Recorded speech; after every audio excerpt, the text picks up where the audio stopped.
Hello everyone. On this channel, I like to cover obscure media, mostly games.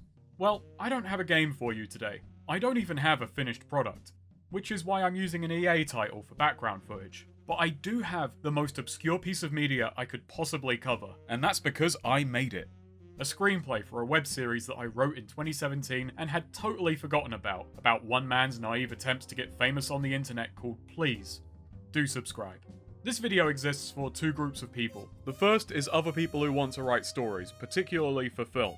I hope that you can take some guidance and spot pot and plot holes alike. If you learn from a mistake, some of the damage is undone. It's turned into a learning experience. So now, you get to vicariously experience a lot of mine. That said, I'm not trying to give advice as though I'm an amazing writer. Most advice comes from people who are successful or know what they're doing. I'm not quite in that position. I'm kinda like Robert McKee. To quote a miserable Frenchman, old people are fond of giving good advice. It consoles them for no longer being capable of setting a bad example. That's what this video is all about.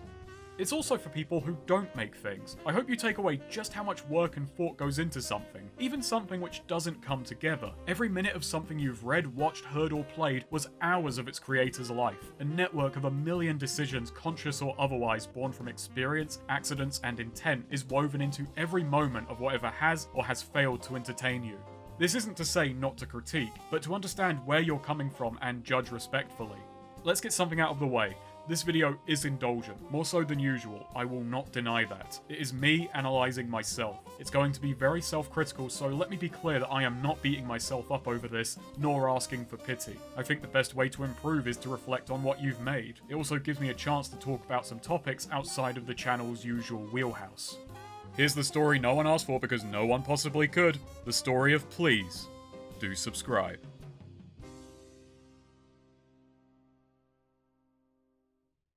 The story begins a year earlier, with a 2016 short film which you can watch. Not that I would recommend it. Patron. I'll recap the plot before I give you the deepest dive you'll ever get on something you've never heard of. It opens with Ross, just fired from his job, returning home with a brand new game in his possession. He runs into his flatmates, the hard-working and pragmatic film student Jorgen, and the easygoing, pot-stirring game reviewer Reg, and I am already embarrassed. I promise you, I can imagine a world beyond reviewing video games.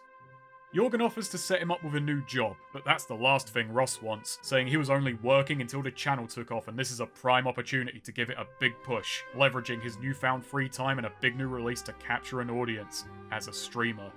Much to Jorgen's confusion. Jorgen is against it, and Reg feels Ross is underestimating the amount of work it will take, but encourages him regardless because he finds the whole thing funny. Why would even people watch this stuff? I mean, it's so derivative, it's so effortless. It's probably better than all of your movies though, to be honest. Oh, fuck off, Ross. I churn out 100 pieces of derivative shit before I watch your crap. To be fair, you probably will. Oh shit. From here it follows Ross's slow realization that he is not growing. Unable to comprehend why streaming isn't working for him, all the advice he asks for wouldn't have helped him had he bothered to listen to it. He winds up working harder than he ever did in his old line of work for far less reward. With money running out, he eventually has to give up on the lackadaisical dream. Yes. Hey, rent's due? Yeah. A few days, mate. I got 25, so you can have that. So that didn't quite work out then. No, I'll start looking for jobs now, and I'll sell some of this stuff, and I'll sell a few games, maybe some equipment, and I'll get you some cash. Or so it seems. So, you getting back on the job search then? Absolutely. But only until this takes off. Total runtime, 14 very long minutes. Okay, this is going to take a while. That was a dull 14 minutes, but there's a dizzying amount that led to them. Circumstances internal and external stretching back years beforehand. But before I bore you, a quote from a potentially miserable non-Frenchman. Whatever you do the best you can, because the film live forever. No, because you know that they're raining and the actor don't have time. I said, would you go to every theater to tell the audience? See, I'm in the funny position where more people are going to hear my excuses than ever watch Patron, so let's get excusing. If it wasn't obvious, Patron is a student movie. I went to university for a practical film production course, focused on the career, technical, and logistical aspects of media production. It was mainly for people who wanted to be directors, producers, or get a job at a production house. I wanted to be a screenwriter, which, while not forgotten, doesn't get top billing. To anyone who does a similar course, while the assigned work is important, your real job during those years is to network and try as many roles as possible with the people and resources available. Even if you have your heart set on something, knowledge of the roles surrounding that dream is invaluable for getting there. While it gets more specialized as you climb the ladder, in the indie scene you will see a lot of people who can handle multiple roles. It's a business where credits and connections go further than degrees. I was a lot shyer and stodgier then. I didn't branch out, feeling I wouldn't be good at anything but what I wanted to do. When I had to do something outside of my wheelhouse, I responded with hesitation or worry. I had yet to realize that fear of failure leads to it, and that will come back to bite me in the arse. For the third years, one of our tutors ran an annual writer's room, and when our time came, I dived in hoping to finally get some actual writing done. The real purpose of the writing room was to put together an anthology movie, a medium this lecturer had a fondness for, with the connective tissue and central subject debated at the outset. We'd then make pitches for our films and several would get the go-ahead. This was 2016, so the topic chosen was the internet and its growing effects on everyday lives. And this topic was perhaps a little too perfect for me. I am fascinated by the idea of internet celebrity. I remember pre-YouTube web series creating an early wave of online personalities. I remember when 1,000 subs on YouTube was a big deal, watching the rise and shifting meaning of Let's Play, and the move to streaming for some and more constructed essays for others. One thing I love is big figures in niche subcultures. That's where I feel real passion, community, and at times, insanity lies. And from 2005 to 2012, the whole web felt this way. It's still weird nowadays. While much of the mainstream web celebs bore me in their content, when you think about how vast the internet is and how people self-select for their interests, you could honestly say there are channels with tens of millions of subscribers out there hardly anyone has heard of. That is the perplexing scale of things now. And in all of this, I found it fascinating that even before there was a practical use for this kind of profile, people pursued it. It seemed like an escape from the day-to-day, even if being a kid I didn't really understand what that meant yet. A personal aside and example. My introduction to Let's Plays were screenshot LPs on the Something Awful forums. I still have a fondness for them, especially when it comes to a well-written AAR like A Scotsman in Egypt, or Darkid's wonderfully funny romp through Resi 4. There's also what may be the last truly huge event on the LP subforum, Onan Ronan's Danganronpa LP, which translated its way through the game before it was officially localized. This pulled people to the forums in droves. I also watched a fair number of video Let's Plays made for the forums, many of them not hosted on YouTube as the site's quality was below the forum standards. In those early days, the LP subforum may not have been universally liked, but big YouTube Let's Players, even those beginning to eclipse the size of popular figures from Something Awful, did still show the site some deference. It was treated like an authority. It was considered bad practice to do a day one LP. He just bought it, and he's already recording it before even ever playing it. You were only meant to cover games you had a genuine passion for and could say things about. And monetization was considered poor form. You looked dishonest. You were tainting the hobby. You could even be putting it at risk. At least it seemed so then, we didn't know how copyright would go. It's funny to think how seriously this whole thing was taken when it was a new phenomenon. People wanted to write the rulebook and have some authorship over it. It was a strange time. There was a snobbishness that I'll admit a younger me partook in, caring about the sanctity of Let's Play as a hobby. I know it's silly now, but I don't regret holding that mindset, if only for the insights it gives me looking back on thinking that way. I still have a lot of respect for Slowbeef, and I love a lot of his old work and of course Retsupre, but a lot of his predictions for how things would shake out didn't come to pass. I can't blame him for that. We were all learning how things would work and the rules were being written and overwritten in real time. Gradually, the needle swung away from Something Awful. The medium of Let's Play grew to a point where its origins became trivial. Trivia at best. People still make LPs for forums, but that is real enthusiast territory, and I'll occasionally go and read one because the forum structure lends to a different flow and sense of interaction and community. Those Let's Plays feel more passionate. Now sure, it's slower and more inefficient than something on YouTube, but it can do things you can't do elsewhere. It has its place. Not on the top. Far from it nowadays. But I hope it gets to hold on to what it has. I've watched attitudes change and names come and go, and while you may find all of this weird and a little obsessive, which, hey, that's why I made Patron, I find it fascinating to see these things change and realize how made up as we go the whole affair is. Obviously, most just made videos as a hobby, and fortune of one kind or another may or may not have smiled upon them. But that's not what my cynical comedy would be about. This would be about the shameless pursuit of work-shy wealth. And this all felt like a perfect capstone to my higher education. I did media studies at GCSE and A-level. You could probably guess that by how much of a tosser I am. I took these courses at transitional times, the late noughts into the mid-2010s. The way we were consuming media was changing, and it felt like the teachers were struggling to keep up. When I started, they were trying to comprehend the implications of the red button and +1 channels. The audience was gaining more choice in how and when they watched things, and it was developing rapidly. The iPlayer blew them away, yet they were still teaching hypodermic needle theory while trying to modernize it. They were shooting up in the dark, so to speak. Come A-levels, and it was around 2010. User-generated content, UGC, was all the teachers talked about. You could tell it was new to academic types because it had an ugly acronym, and because they've never watched You've Been Framed.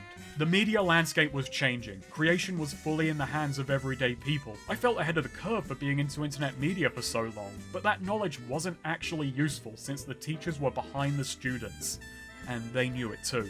While theory is nice, and between that and sociology I spent a lot of time studying how people respond to media and becoming triple the tosser I was, I took media studies to make things! And sociology because my grades meant I couldn't do a real subject. And philosophy was full. Which is why, when it came time for uni, I looked up and down for a course that was focused on actually mucking in. And I found it. By 2016, my third year of university, we're now used to this reality. Enough that teachers and students can start making speculative guesses at where it's taking us. And thus, the writer's room decides to make an anthology about new media. With perhaps too much investment in my niche take on what was once an obscure subject, I pitched and was given the go-ahead to make Patron. This is my only real win in this story, allowing me to make all of the learning experiences which followed. Let me tell you the two kinds of films I enjoy writing the most. Comedic character studies filled with sharp, not annoyingly smarmy dialogue, I hope, and action movies. I didn't have the budget for either, but the former was a lot more doable, so we went with it. Thematically, I'm most interested in the why of what motivates people, the reasons, conscious and otherwise, that drive people towards what they want out of life. And to that end, I like odd people. I have a respect for those who look at the world around them and decide for themselves what is important. Even though, being a comedy, they'll be made fun of for that, that's fine. They're the kind of people who expect it and wouldn't care. They can take it. Patron is a very rough attempt at what I want to refine into my style of comedy. Oh, why are you here? Afternoon lesson? Ah, shit. You're not going to ask why I'm here? You're always here, man. Ross, why are you here? Fired. What? How? I fell asleep, mate.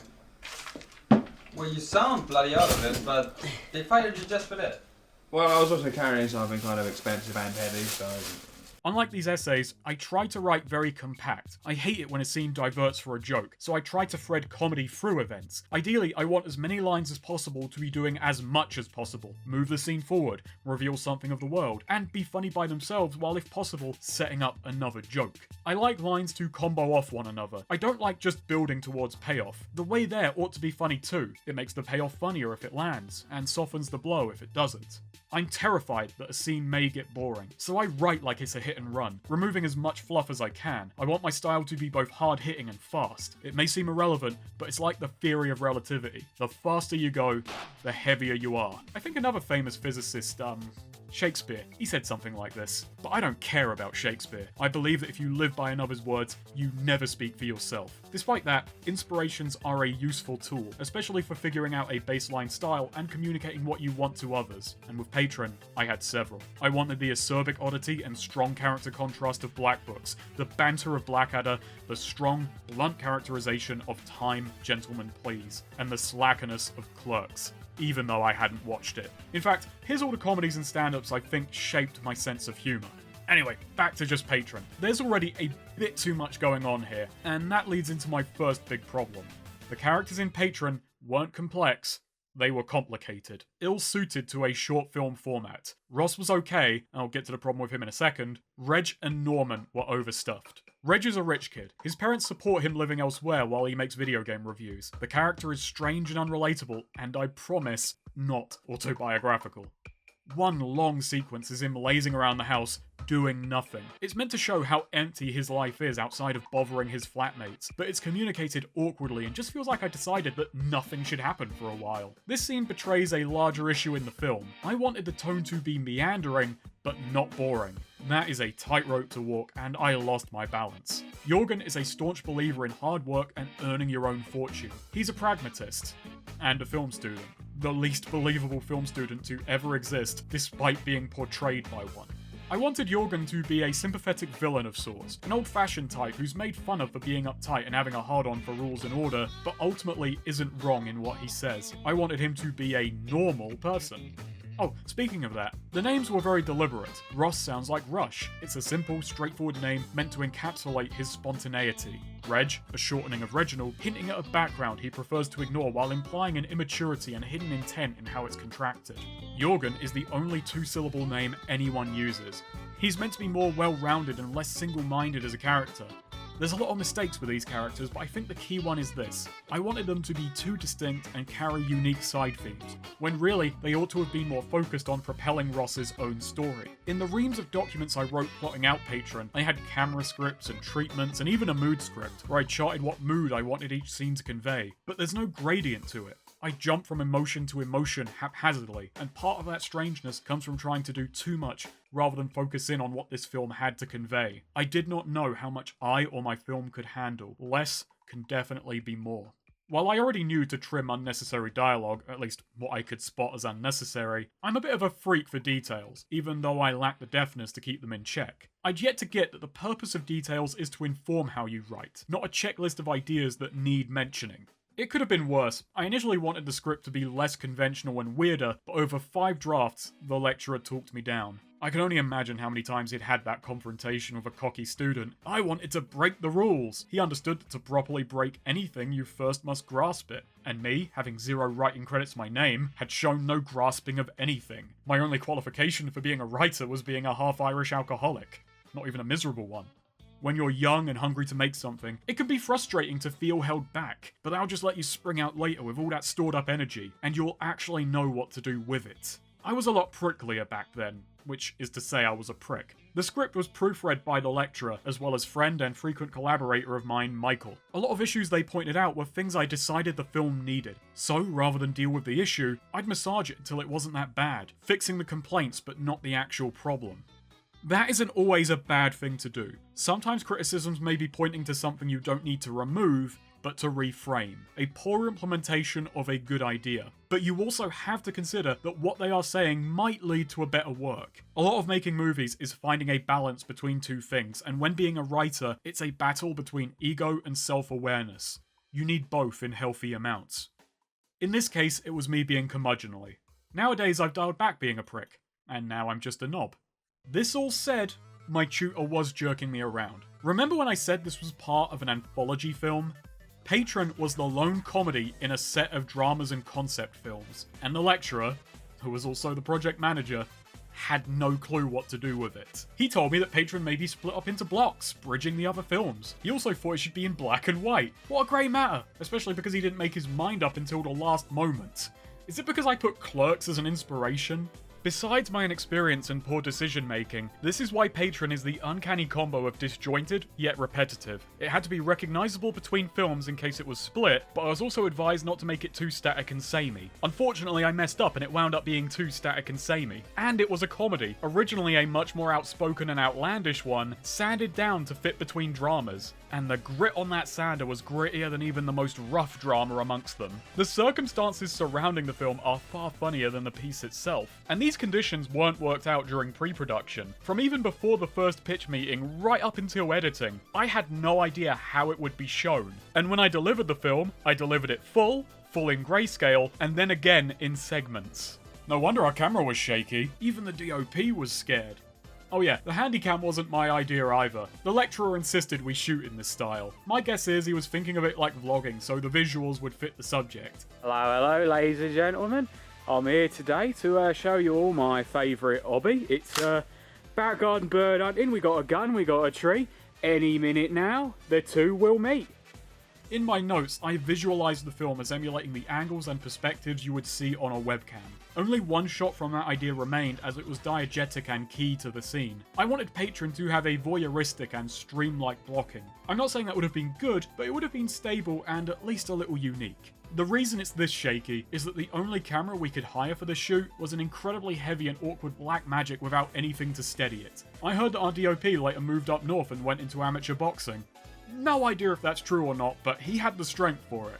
He was a good guy and took the difficulties, and literal weight put on him, in stride. My mistake here was that I should have argued. The handycam look not only made the film more complicated and less pleasant to watch, it wasn't appropriate thematically. I take responsibility for this, as I should have made my case for the static look clearer, or just went ahead and had it filmed that way. The tutor wasn't on set, he couldn't have stopped us. Then there's this scene. I was just wondering, would you mind if I do a little advert on your Econfest site thing, like a little banner? In a show of conceitedness, I wrote that Reg and Jorgen created the anthology film's core conceit. A website called Econfest where people would post short anonymous messages, only visible to the world for a few moments before disappearing forever. In between films, it would go to the website, zoom in on a confession, and then reveal the story behind it. I rather like this as a way to bundle all these stories together. And in Patron, we get to see Ross post his message, disrespecting the earnest intent of the website with shameless self-promotion. But now, hang on. Reg and Jorgen were cooperating on a website? Do they strike you as the kind to do that? I mean, I guess Reg would if he could somehow troll posters. The full anthology screened once at the BFI. I can't remember if Patron got chunked or not. I was too busy being terrified to remember much else. I have no idea if the full anthology even exists anymore. The only person who may have a copy is the lecturer. His email no longer works, and I've so far failed to get back in contact with him. So, in a roundabout way, Patron is a piece of lost media, or at least it cannot exist as it is supposed to. The legacy of Patron doesn't matter, but I shouldn't have tied it so tightly to the anthology film. I wanted to make Patron feed the larger anthology, make the whole thing feel cohesive and connected. But that wound up destroying its ability to exist independently, and it made the film itself feel contrived. I think in all of this is the hidden lesson that working for a client can be a nightmare. You have to be ready to do the best you can with any number of strange requests. Having done client work since, maybe Patron did subconsciously prepare me for that. Also taught me not to be a kiss-ass. A student project going missing is no great loss, and I'm not going to pretend otherwise, but I hope that if nothing else, all of these little details make Patron endearingly absurd. It was during filming that we ran into real difficulties. I didn't intend to direct Patron, I hoped Michael would. If anyone deserves success in film, it's him. We'd been mates for 3 years at this point, and his goal is to be a director. But I've also seen him work as a writer, gaffer, DOP, sound tech, actor, editor, VFX artist, programmer, and colorist. Genuinely, one of the most passionate and knowledgeable people I've ever met. He is someone that is always eager to learn, eternally curious, and always improving. I think a director should know a little of everything. I know a whole lot of nothing. Michael and I would often collaborate on screenplays. He was better at structure, I was better at dialogue. I asked him to direct, and early on he seemed receptive. But as Patron came together, he decided against it. I don't begrudge him for this, besides having a bunch of his own projects coming up which he needed to spare his mental energy for, including directing his own short in the anthology. Michael has a pretty glaring flaw. He's German. The style of fast-paced English wordplay that I enjoy, he does not get. He knew the job wasn't for him, so he didn't bullshit me and made it clear that I ought to helm it or find someone who could. I did the job myself. Poorly. I was terrified. The night before the shoot, I had horrible dreams where I arrived on set and was told by the producer to get ready for a scene I had no memory of writing. I'd wake up in a cold sweat, go back to sleep, only to find myself on a different mystery scene. My brain was pulling scenes out of my arse. I lack the confidence to lead people. When I make a mistake on a solo project, that's okay, I'm the only one who suffers. But on a collaborative effort, that seemed mortifying. But it isn't, really. It's important to learn that other people can handle stress if you're not intentionally causing it. If you're honest and straightforward with where you need help and can trust others to lend a hand, things go smoother. In the end, I think I muddled through okay, but remember what I said. Fear of failure leads to it. I should have thrown myself into the role, realised that this student film didn't matter in the long run and I could afford to make better mistakes. Instead I skived and tried to make things quick, simple and easy, make myself as small as possible. I didn't spend long casting or scouting for locations, instead just grabbing at who and whatever was available, terrified that I might not get anything else. I had a great opportunity to learn how a director really thinks and I thought nothing of it. The mistake I made was trying so hard to avoid them, tossing away the responsibilities I had out of fear that I would use them poorly, rather than picking them up and feeling them out. I played it safe and boring, and that's reflected in the film itself. Going back to the style of comedy I wanted, it's on the director to capture it and the editor to bring it out, and I did poorly on both fronts. So, how many people do watch you? I've got like, I think 4 people. You're gonna pay the rent of the backs of 4 people. Oh mate, they could be rich, who knows? Look, anyway, one of them's a little bit iffy. But the rest- 25% of your audience are a bit iffy. Listen, why do you care? He don't pay the rent. Yeah, but his parents pay rent. You know, him just over there wasting space pays the bills. It doesn't matter if it's well written, comedy depends on pacing and emphasis to deliver, and Patron lacks both. I'm not saying it needed a laugh track, but it was on me to direct the actors into the kind of delivery I wanted to make the punchlines stand out. There has to be clear intent without rubbing the joke in the audience's face. I was worried I'd come off as rude, not realizing that by not saying anything, I was doing the actors a massive disservice by leaving them to guess at how a line ought to come across. Big bite mark on my ass. At this point, you're probably asking, Snake, what were you even doing on set? And that's a good question. I don't have a good answer. I was clearly inexperienced and out of my depth. It was the people around me who managed to keep things moving, and Ross's actor, Kia Carroll, made me see something I'd always theoretically known but hadn't properly realized. So here's the issue with Ross. The Ross that appears in Patron is not the character I wrote. He's better. Kia Carroll interpreted and punched up so much of my dialogue. Despite what I just said, my best action as a director was, in this scenario, doing nothing. Ross was meant to be purely sleazy and unlikable. He didn't deserve success, so he did not get it. It's funny because I don't think I've ever seen success in such a meritocratic light, even back then. But I wanted the different characters to demonstrate different levels of being worthy of success. Hard work versus taking the easy path, and the easy path being a dead end. Which is weird because no one in the film really succeeds to make that point land. How ironic that my slipshod non-attempt at directing better demonstrated this than the character who was supposed to. Well, maybe I meant to do that. I didn't. What Kia did, in my eyes anyway, was make Ross sympathetic and entertaining. He's still lazy, but he now carries a sort of self-aware confidence and slovenly charm. This must be Hitler then. I wrote that line intending it to sound like an utterly inane observation. Kia gave it a knowing energy, like he's building it up for the audience and is himself invested. He became a streamer I feel that people would watch, and that to my mind makes Patron better. It gives it a sort of tragic quality. It's not that Ross wasn't really worthy, it's just that the hand of fate did not pick him. I've watched people who make amazing stuff go unnoticed while twaddle waddles to the top. I believe the internet is a slot machine. You could pull on it for years and never get any pull yourself. I believe that back then, so why did I write a film which treated success as something entirely honest? Kia showed me that an actor will make your character theirs. He inadvertently destroyed the intended theme of the movie and replaced it with what I actually believe. And honestly, making the film did have moments of great fun. I have fond memories of this scene where we had to shoot in darkness, the characters only illuminated by a TV screen, the actors corpsing because what we tuned into was a documentary about World War II. They were trying to deliver their lines while footage of Hitler making a speech was right before them, which had them breaking down into hysterics. It was the only thing on TV that gave us a correct color profile. I'm really regretful that I don't have the outtakes anymore. Still, I don't think I'll ever be a director, and that's for the best. I'm a lot more confident these days. I've since got proper experience leading teams in projects, and know better how to do it and how to ask things of people. But I also know my shortcomings. I know I have a very particular take on the world, which will bleed into my work, which will be put into my work, and I think it's best translated through a second party. I'm glad I did direct a film. I'm annoyed that I didn't try. Okay, I won't bang on about this one much longer. I have saved the worst for last. So not only was I not meant to be director, you may have noticed that there is no Jorgen in the script. Who is this mysterious Norman? Well, the actor meant to play Norman ghosted us on the second day of filming. No warning, no replies to our messages telling us to get fucked. I'm not going to grass who the actor was, just that I wish him every failing. The absolute coward. To put into perspective how bad this was for us, we had 3 days scheduled, with a 4th backup day that we realised was a no-go. This was nearing the end of our 3rd year. Everyone involved was booked tight with projects. We basically carved out what little time we had to fit Patron in. What were we to do? Well, our sound man, Michael, saved the day by being a sound guy. He took on the role of Norman, and in a bit of bullshitting with the actors, decided to rename him Jorgen. So wait, who was doing sound? Well, we actually had 2 cameramen because of how sodding heavy the thing was.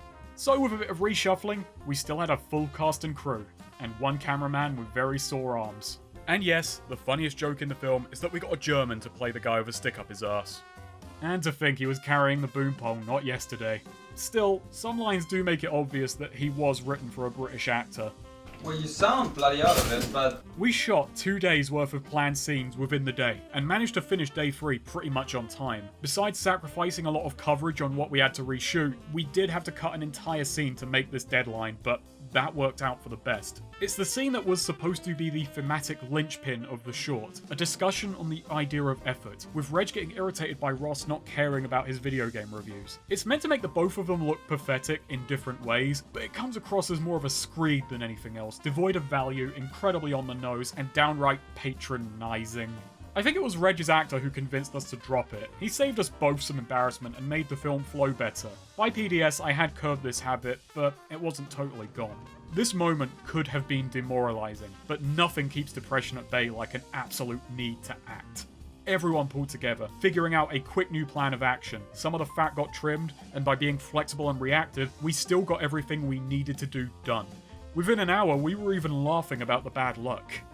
And well, with all of this said, what Jackie Chan said is still 100% true.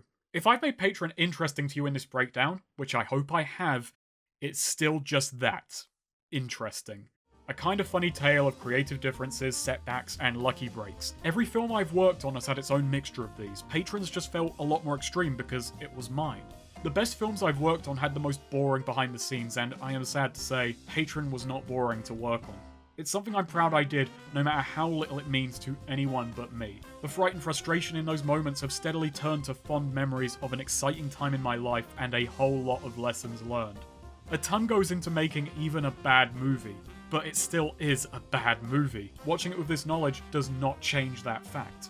The end result, free of excuses or outside context, is the most important thing. It's what lives on. It is what is valuable. I did not set out to make a mistake, I set out to make a movie. And I did both. That's the kind of layered shit I'm fond of. I'm such a great multitasker. While I feel most all of this falls on me, as I said, a film is made up of a million decisions, conscious and otherwise, and it's not all by one person. For those many decisions are a million forces acting upon them. That can be part of the excitement of making movies at that level, the collaborative efforts and the hands of fate you do your best against. So, that's Patron. Also, the cameraman is visible in this shot and a crime was committed on set. But again, I'm no grass.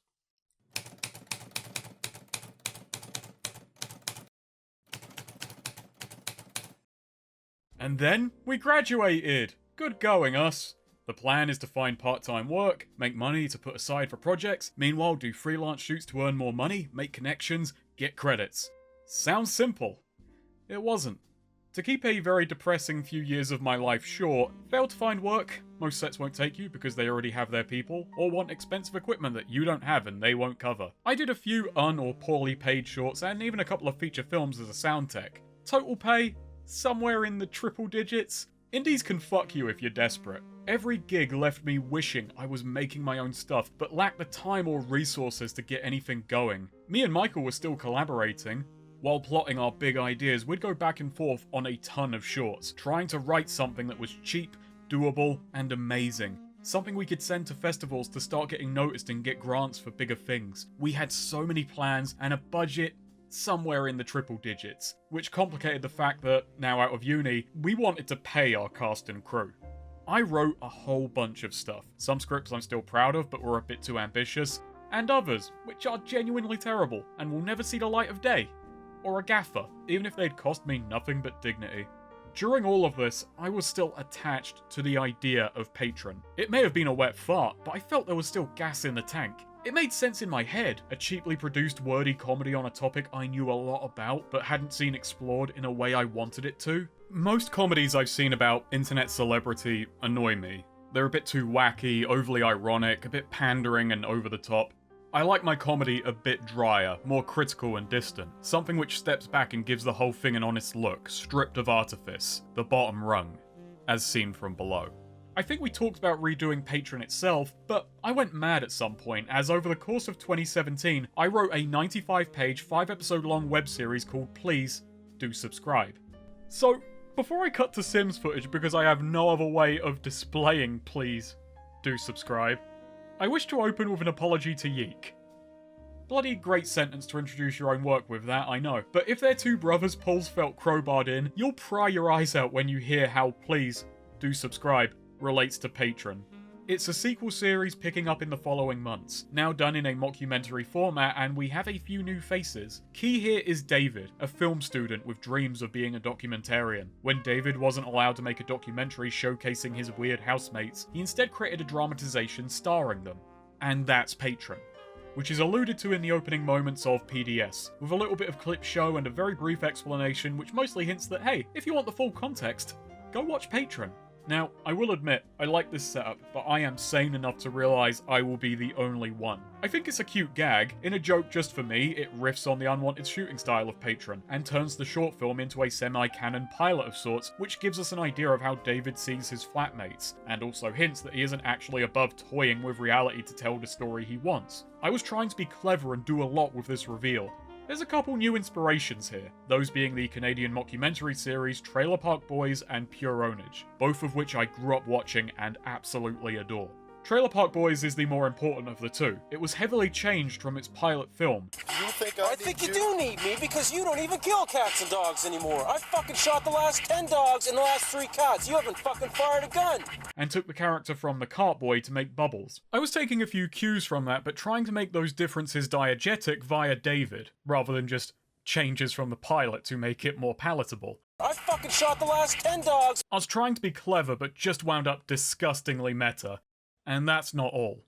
I intended to have David, the fictional character, run the channel where episodes would be uploaded, with small snippets besides the main episodes, and Patron re-uploaded there sometime before the series began. I've already sort of cocked up what our plan was here. We were meant to be making something cheap, simple, which could be shopped around. I've turned up with this mad, at points vain project. Though at first my filmmates were receptive, or at least polite. Ultimately, this setup is incredibly wanky. It's a convoluted and contrived opening that requires inordinate explanation and way too much buy-in. Watching a student film to fully get the joke. Maybe you can pull this off if you have an established audience who trust you to know what you're doing, but it's an insane opening gambit. It's asking for too much before I've given anyone anything. You don't have to watch Cart Boy to get Trailer Park Boys. What I wanted to do was turn Patron into a punchline all its own. Not something you have to watch, but an extra which lends additional context and becomes a joke unto itself. That's not how it comes off reading the script. Even if that joke landed, it is very strange to suggest people watch something that isn't good on its own merits for a smidgen of additional context and post hoc character insights. I think it's a fun idea, but at the wrong time.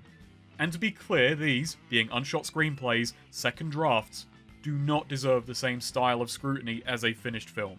They have some amusing misspellings and continuity mishaps, but I'm mostly going to focus on what I was trying to do, why, and what I would do differently now. I've put a download link in the description because I'm going to skip chunks, so if you want to read along and get the full picture, there you go. There is, however, another problem.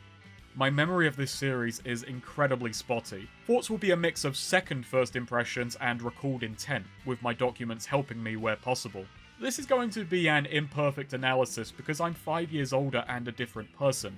As for the advice in this section, it's less writing advice and more planning and editing examples which I hope are helpful, and my thought process and inspirations. My number one advice for getting better at writing is to read and write. It's pretty stock, but that's because it's the only surefire way to actually improve. Reflecting on others' work is undeniably useful, but only insofar as comparing it against your own approach, seeing what you want to take and discarding the rest. But real, honest improvement only comes from practice and self-reflection. This video will be in a more critical mindset than I think you ought to be in while in the act of writing. Good stories are confident. They're not reflexively patching imagined holes in themselves or trying to get ahead of nitpickers and rage clickers. They are expressing what they need to, what they want. And you can't edit every story to perfection. Perfect is the enemy of done. And while I want to tell good stories, I can't tell a story if it's never finished. So, the format of the show was now a mockumentary filmed by David, who has also rigged up the house with hidden cameras. How did I get 5.5 episodes of Ross sitting on a couch? I didn't. The series opens on the day Jorgen kicks him out. He never got a job, he never took off, and now he's being taken offline. Just as Ross is contemplating what to do, the new roommate and lead takes his place. Say hello to Felix. The housemates quickly learn that, just like Ross, he wishes to be an internet celebrity. Ross covertly calls Reg and tries to concoct a plan to get back in the house. But Reg, spying an interesting new plaything, puts Ross on hold as he and David embark on a new project. Can they make Felix famous? So before we get into the episode by episode beats, I wish to talk about planning. For Patron, I produced a ton of documentation. This isn't how I tend to go about screenplays, that was for uni. If you want a formalized structure for how to write fiction, you'll either find none or 1,000. Some people do a ton of research on every possible topic they may touch on and plan meticulously. Others have an idea and run with it, only going back and tidying up later. Neither is wrong, neither is absolute. I tend to switch between writing and planning as needed. I'll start with the ideas that interest me most, write until I hit a wall, then fall back on or create new plans to pull myself forward. I cannot remember who said it, but something a writer once said really stuck with me. He didn't like planning because it meant his characters couldn't surprise him. I liked that perspective and I took it on, and it made writing a lot more enjoyable to me. For PDS, I produced a simple document containing production predictions, a set description, character breakdowns, a relationship chart, and a list of the themes I wanted to express or explore. With all of this as a foundation, I wrote any ideas for episode topics which could use these elements with no regard for quality or sense. I accidentally wrote memes twice, but they tend to do that. After I picked the topics I felt worked, I wrote them out as individual blocks, weighing up their potential for jokes and character beats without regard for order. Then I penned a treatment, a kind of story synopsis which is both a plan of action and a sales pitch, turning these individual episodes into a continuous series of events which could build off of one another. I also tracked side stuff like where Russ was and how many cameras were in the house, to hopefully create a sense of verisimilitude and continuity. This isn't the best way to write a series, but it felt right for this one. It let me first formulate ideas and then shape them. I figure out stuff like themes and characters first, add details to give the setting depth and potential toys to play with, then toss situations at those characters, and if those characters are strong, they'll carve an interesting path through them. This lets me focus most on the construction of scenes and the telling of jokes, since I know what everything is building towards. Let's get into Felix. He is Ross's polar opposite. Instead of streaming, he wishes to make videos. Instead of making impulsive choices, he acts slowly and requires prodding. Instead of being lazy yet indomitable, he's relentless yet fickle. Instead of being likable and self-determined, he's dull and seemingly has no opinion on anything. Ross wanted money, Felix wants fame. Felix is also from a small town where he had incredibly limited internet access, meaning he doesn't actually have much exposure to that which he's pursuing. He's a fish out of water, caught in the net. I wanted Felix to be simple in execution and easy to understand while harboring a complex idea. That is him wanting fame but having absolutely nothing to do with it. He wants to be known and doesn't care what for, allowing him to do different things each episode with no shame, self-awareness, or ultimate destination. This lets him be more dynamic than Ross, better for an episodic series. With this, I had learned to adapt characters for format. Ross was around but no longer center stage as I had hit all the important notes in his arc. Felix also has a different angle. He's a piss take of obnoxious new media celebrities who pop up, seemingly famous because they are famous, despite having no real character, talent, or purpose. And in Felix's case, fame. Granted, Felix does have a character.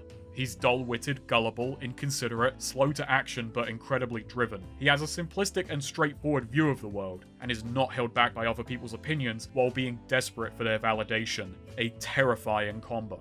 Now for me, fame, what little I have, I see as a byproduct. A long-dead ambitious non-Frenchman once said, "I'm not concerned that I'm not known.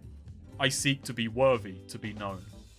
Now that bloke, Confucius, well, he hoped to shape politics in ancient China, which was, at the time, modern China. I talk about video games. It's a little less important, but the wisdom is still good. I enjoy having more eyes on me and watching numbers grow, and the increased security and certainty of continuing that provides. But recognition is secondary to the act itself. I do what I do because I want to, but I have to make that feel worthwhile. It needs a purpose. Lofty as it may sound, I hope my videos can get people thinking about things a little differently, appreciate the weird stuff off to the side, see things in new lights.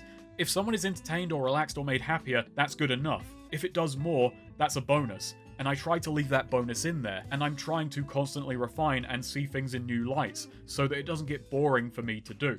Long-winded self-aggrandizement over, the point is my videos have an ethos behind them. I know they are about my experiences with video games, so I don't believe they're important State of the Union addresses, and I have fun with them. But I take that fun seriously, and I want to say something worth listening to. While my exact reason for making videos has changed as time goes by, what I just outlined has been broadly true for the last several years, and was the case while this was in production. Felix is, put simply, the opposite of that ideal. Someone purely interested in trend chasing. Someone who looks at what works and copies it, blind to what nuance there may be. Not nuance born of substance, but what draws people to the style. And he's indifferent to how shameless his copying is. I wanted Ross the money grubber to be far and away the more genuine person. Besides giving me a lot to work with as a character, I found him fun to write for because I was trying to explore that mindset. Obviously, it's a skewed, incompetent version made for comedy, but it is that exaggeration which lets me demonstrate what I'm lampooning. Anyway, episode 1. It starts off clunky and chunky because I wrote it while still figuring out the format. It's 3 different episodes merged together. Originally, it was split into David explaining Patron, Felix moving in, and then his first video where he pulls a prank. Individually, they were awkward to give a beginning, middle, and end. So I made them the beginning, middle, and end. This became the intended episode structure, set up for events to come, pivot into the kind of video they'll be making, then the creation and aftermath, commenting on the genre of video in a self-contained manner while advancing the character relationships over the entire series, all the while throwing in as many jokes as I can. I feel like I have to be funny to earn the right to make a point. Luckily I enjoy doing both, but in my head I do see it as a give and take. I give an idea and take the piss. Episode 1's topic was chosen to be the prank video. Reg tells Felix that pranks are big and shows him one. He chose pranks, as a prank, to test the new guy's mettle and see how he intuits the prompt. Felix nonchalantly agrees, before disappearing for an entire week to come up with something. Just as Reg thinks he had no follow-through and decides to get Ross back in the house, down Felix comes, dressed in a hoodie, telling the two to follow him. Out on the streets, complicating the production and budget, David films a shifty-looking Felix from across the road. David is suddenly wired up to hear Felix from afar, but it would be pretty inconvenient for the audience otherwise. David and Reg wonder what he's planning, until he suddenly solicits a passerby. Want some coke?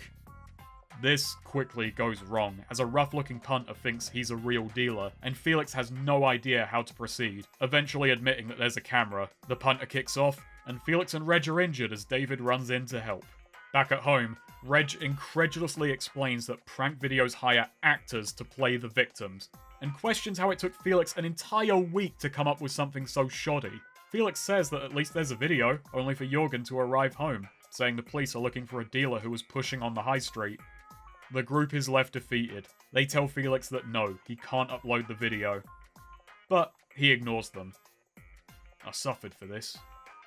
And cue credits, which I wanted to look like an analytics page, tracking the total views and subscribers, which would rise with each episode, charting Felix's meager progress.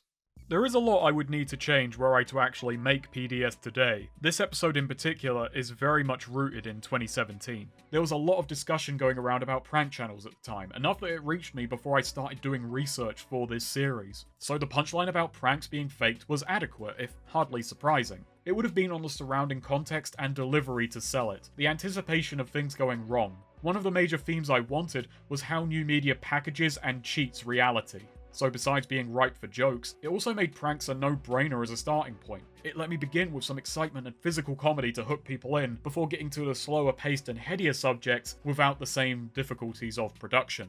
The punchline about the pranks being faked wouldn't land as well today because it would be little more than a quaint observation, something startlingly obvious. Not to mention, the fact that someone actually died making a prank video in the years since this was written both overshadows them merely getting beaten and makes the joke less palatable. Reality caught up, overtook my fiction, and tragically, someone's life.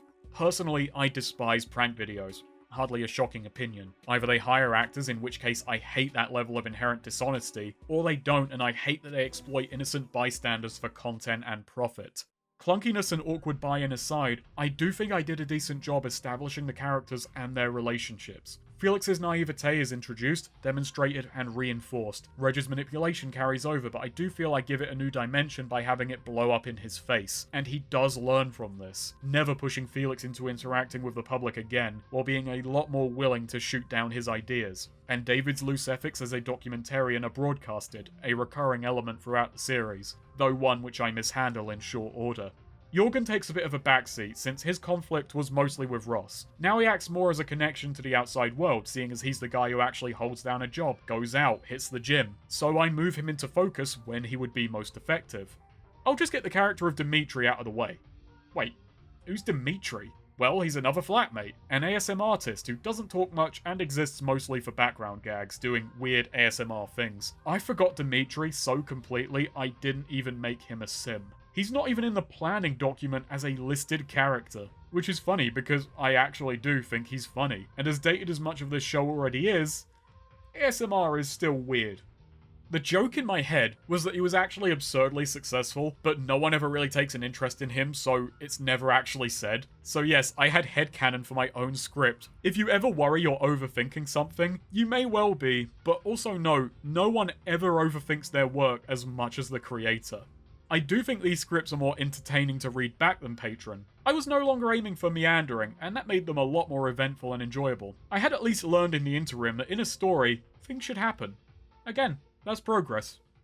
I also felt reading the series back that episode by episode the writing steadily improves. My scene construction gets tighter and more inventive. I develop a better sense of how to maneuver the characters while making jokes that seed further punchlines, and I start thinking more visually. Michael had told me that my screenplays were lacking in this regard, so I was making an effort to improve. Episode 2 is funny because I think it both follows this rule while being a massive exception to it. Why is that? Well, because again, it is multiple episodes stitched together, but this time, it's 2 short of full episodes split down the middle. I alluded to it earlier, but I am not great with structure. I tend to struggle with the bigger picture. This also makes for the longest episode at a startling 21 pages long. The first half I think holds up, it still amused me. The second is the worst part of PDS by far, to the point I had to force myself not to skim read it out of embarrassment. The good half of the episode begins in media res. A black and white video of Felix in the back garden, trying to act cool, smoking a cigarette, and saying how this is his last video. And his second. David has betrayed him and it's only a matter of time until the police turn up. The door swings open and Reg calls out to him. We cut to some time earlier, with David searching for his missing phone. He finds Felix, off work, still recovering from his beating, and lets him know there's a local neighborhood watch-style bounty for information on the Grey Pusher, which makes Felix reflect on how he maybe shouldn't have uploaded that video, and asks if he could claim his own bounty. David's annoyed at the reveal, but tells him to just keep his head down. Felix asks if the phone he's using happens to belong to David, which only creates further confusion. Felix tosses the phone and announces that he's bored, saying he has to make another vid. David grows tired of this and says he'll help Felix make a quick one if he'll help him find his phone. And so a deal is struck. This becomes the vlogging episode. At first David tries to interview Felix with a great degree of difficulty, as Felix doesn't follow the interview format. David gives up distractingly quickly. It feels forced how he responds to Felix answer questions sort of boringly. David simply hands Felix the camera and tells him to speak into it, make it interesting. Felix struggles to fill airtime. He can't pretend what's going on in his life is exciting. He tells stories he thinks are funny before undermining them as he realizes he misunderstood the situation. And ultimately, he gives in.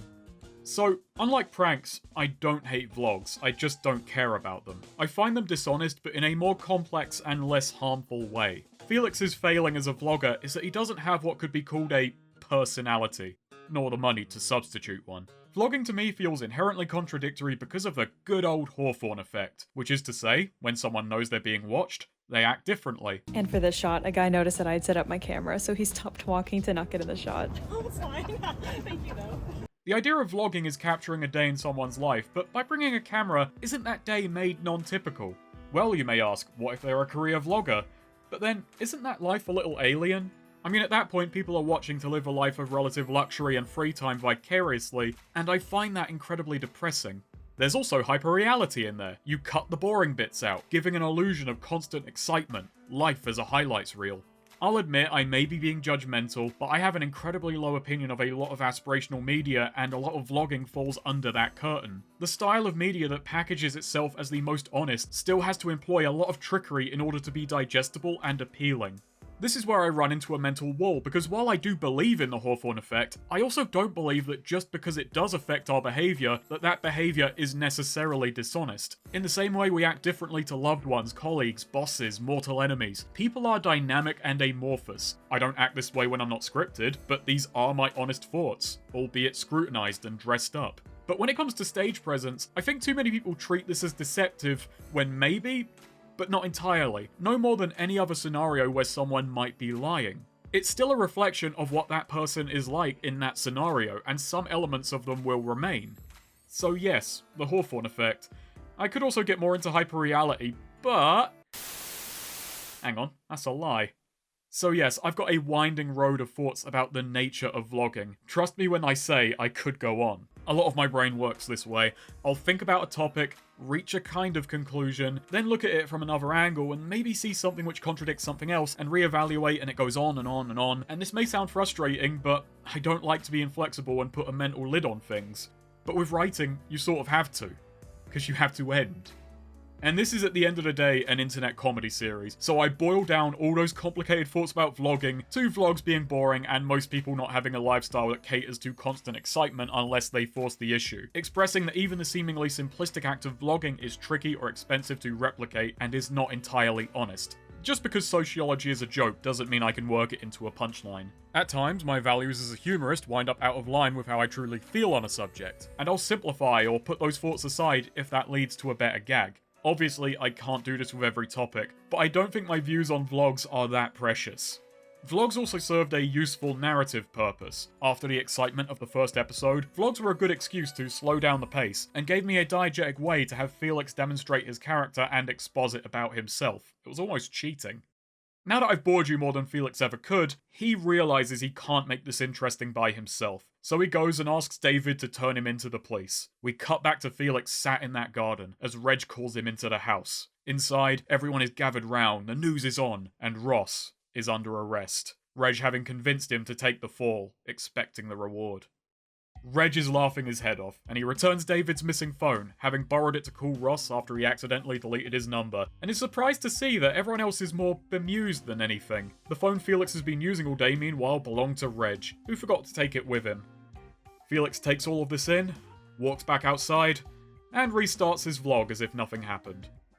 Now, I like a lot of this, and I think it's a strong payoff, especially the reincorporation of Ross and Felix bouncing back from defeat by ignoring everything he could have learned. I'll pat myself on the back and say I live up to my goal of comboing lines. So many moments serve their own immediate purpose while providing setup for things that sometimes happen entire episodes later. I wound this series tight. Best way to do this is to not work linearly, but sometimes put something in, and then go backwards in your script and plant it there. It only works if you script every episode before shooting, and this has its own risks, but it works great for continuity, which I often screw up anyway. This could all be sharpened up, mind. The garden scene at the beginning I'd make more ambiguous. I would cut the explicit mention of the police coming to make the reveal a little less obvious. That's a joke I'd want the audience to catch as this conversation is starting, drawing the punchline out for themselves. Yet it would also add some tension to the rest of the episode and make the reveal itself funnier. I should leave a hint to Ross's arrest, maybe insert a shot in the previous episode where we see Felix steal one of Ross's hoodies to play the dealer. This would reinforce Felix's sliminess, and work as another fun connection to draw on when you know Ross will be arrested. The missing phone plot is clunky as an old Nokia, however. When I got to the reveal of the missing mobile, I don't feel like I built on top of the last two punchlines, but weighed them down. Besides hitting rule of threes, I think I was trying to be a bit too clever. I thought for a while how to fix this problem, but didn't get anywhere. I was trying to force a fix to come in my head. The issue is, this final joke is also paying off the inciting incident, so it feels like fixing it would take disassembling much more of the episode, rather than adding or subtracting a tiny element. But hold on a second. While I think the first half of this episode is an okay sequence, I don't much care for the second.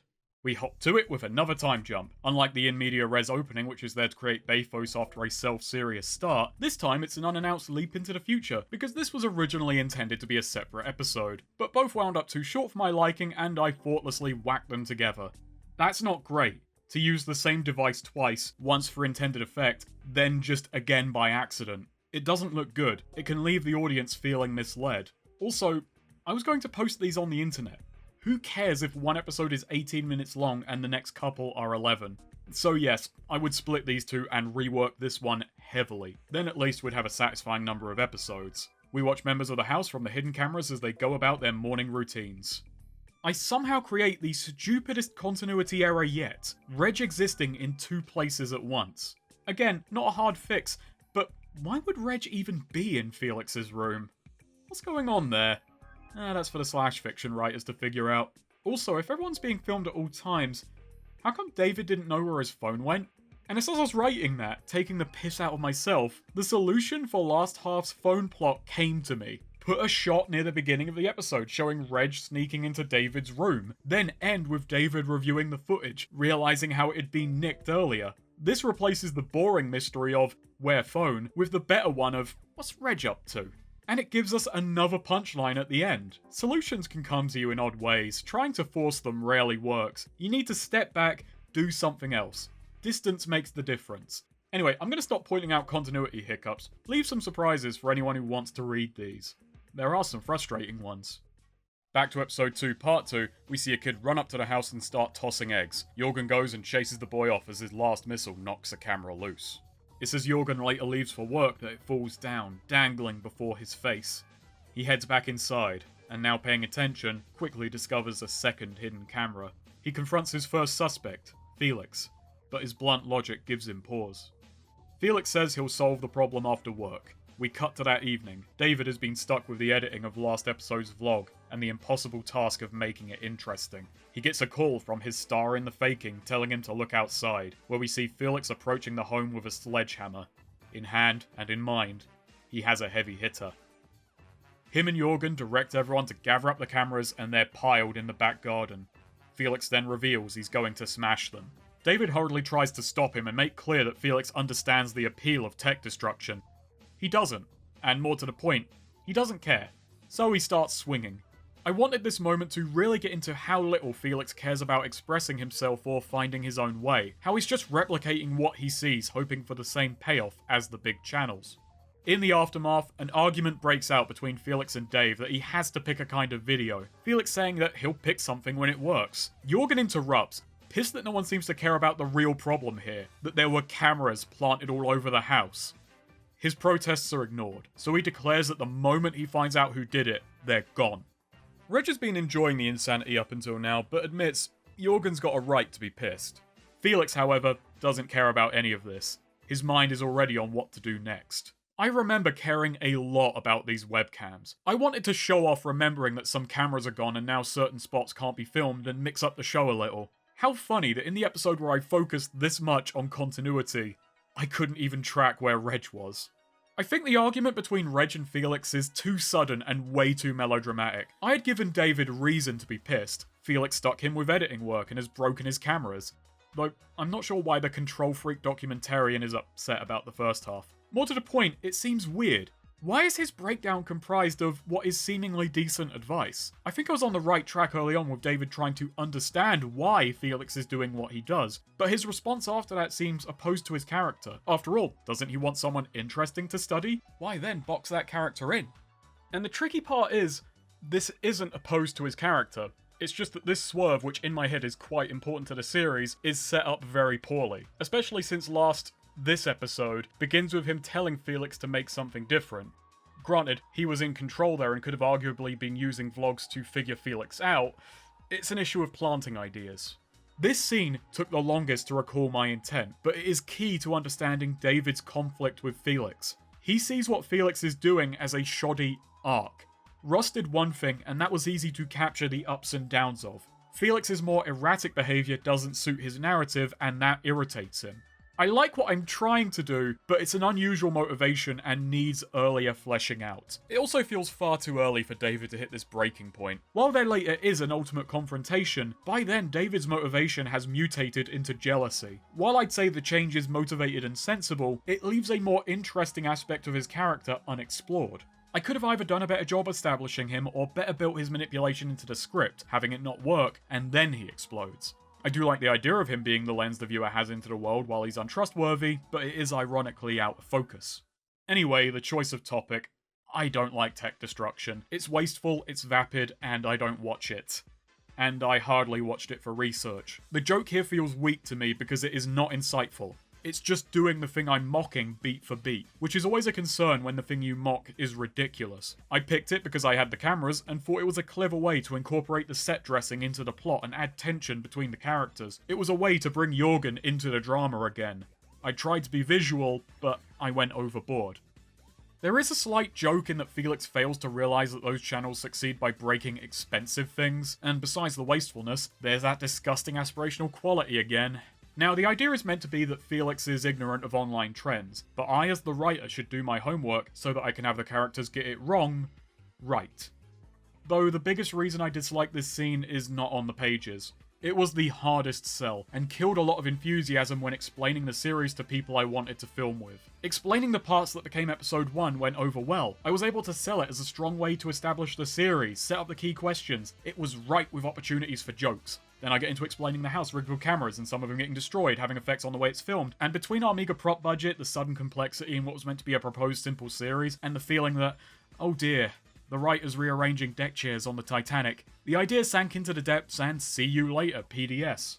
Obviously, it was more than this which killed it, but it shook faith in the entire series. When pitching, your worst idea will be remembered more than your best. I think I picked up on that, but decided to go ahead anyway, thinking it would work better when it was properly on paper and had payoff. This is a case where ego won out over self-awareness and ruined it for both of them. There is a haze you get into while writing sometimes. You get stuck on details that feel really important to you, and when you look back with fresh eyes, no longer lost in enthusiasm, you realise how mad you must have looked, how boring it is outside of whatever haze you were in. I've seen other people do it, and I know that if I ever really get deep into a script again, it could happen to me.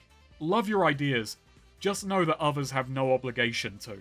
I should have diverted the course, or just left the cameras alone, or at least not destroyed them as early as episode 2. That is nowhere near enough time to make them feel integral and make removing them impactful. And that's when it hit me. This was meant to be a later episode, but during writing I for whatever reason pulled it forward, not realising I was dragging character beats out of whack with it, leading to blow-ups that should have been building over time, popping off a little bit too early to work as intended. And having reread the episode again, I'm gonna say this, I'm being a bit too harsh on myself. I do plant hints at David's true intentions. I somehow got them past myself, and I'm not sure what that says about me. I could have also written a far funnier joke about tech destruction by not just doing unironic tech destruction while being smarmy about it. Maybe have Felix trying to get someone to donate some of their stuff to break, or have Felix bargain for Ross's leftover stuff since he isn't using it anymore. That way the setup could at least be funnier and spend more time really discussing the topic. There are still elements of characterization in this half episode which I do enjoy, it's just the larger story that I don't. There's a bunch of obvious lessons with this one. A character may be ignorant, but the writer shouldn't be. See when your pitch is losing people and course correct early. Be careful when you reshuffle the series not to move important character beats out of their proper place in the sequence.